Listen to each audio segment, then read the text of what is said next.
तो इस वक्त की ब्रेकिंग न्यूज के बारे में बात कर लेते हैं।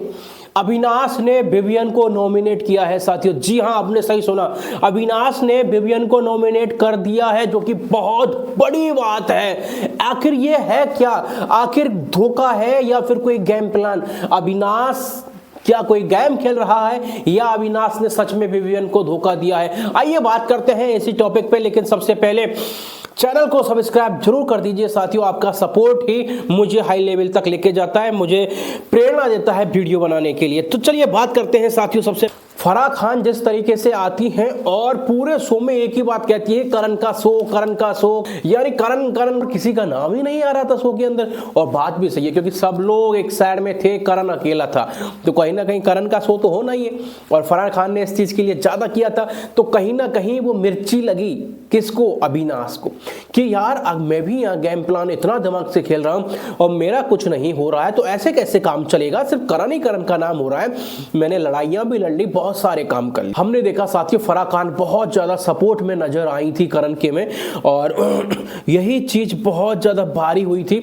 लेकिन एक बात समझ में नहीं आ रहा, आखिर अविनाश ने क्या सोचा ऐसा कि विवियन को ही नॉमिनेट कर दिया। हालांकि कई दिन से हमने एक साइड में देखा कि वो भरा पड़ा था और उससे ये मौका मिला और उसने पूरा बाहर निकाल दिया, और कहीं ना कहीं ये चीजें हुई। हालांकि नॉमिनेट करने के बाद में थोड़ी बहस भी हुई उन दोनों में। लेकिन एक तरफ आपको याद होगा, ईसा के साथ जब अविनाश की किसी टॉपिक पे बात चल रही होती है, जब ईसा कहती है कि तुम मुझे क्यों नहीं बुलाते हो, तुम दोनों आपस में बातें करते रहते हो, मेरा कोई इंपॉर्टेंस ही नहीं है। तो साथियों अविनाश वहां कहता हुआ नजर आता है कि मेरी प्रायोरिटी पहले विवियन है, विवियन के लिए ही मैं सब कुछ करूंगा, विवियन ही मेरा सब कुछ है, तुम मेरी बाद में हो।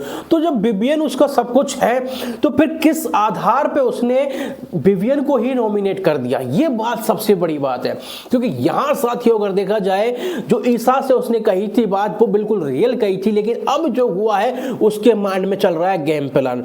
उसने गेम प्लान करके, ये हम पहले भी कह चुके थे, कई बार ये चीजें हुई हैं कि इन दोनों के बीच बहुत गहरी दोस्ती बनेगी और बाद में ये चीजें होंगी।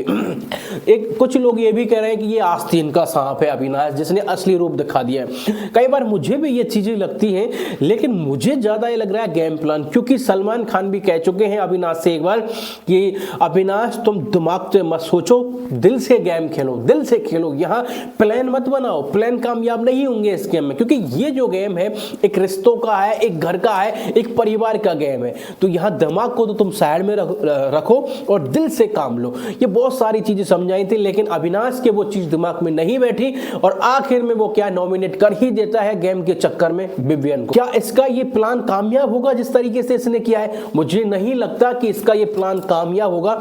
अविनाश ने जिस तरीके से गंदा खेल रचा है विवियन के साथ में, कभी नहीं होगा। क्योंकि हाँ, विवियन कैसा भी था, लेकिन विवियन दिल से खेल रहा था। उसके दिमाग में हमने कभी ये गणित नहीं देखी, रजत की तरह कभी समीकरण बनाते हुए नहीं देखा। बंदा जो भी था रियल था।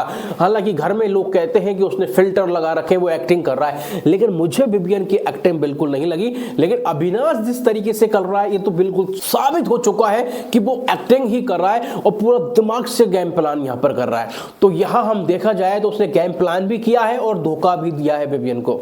तो आपकी क्या ओपिनियन है साथियों? क्या अविनाश का खेल आगे चल पाएगा? क्या सक्सेस हो पाएगा? लोगों का सपोर्ट इसे मिल पाएगा? मुझे नहीं लगता कि लोग इसे सपोर्ट करेंगे अविनाश को।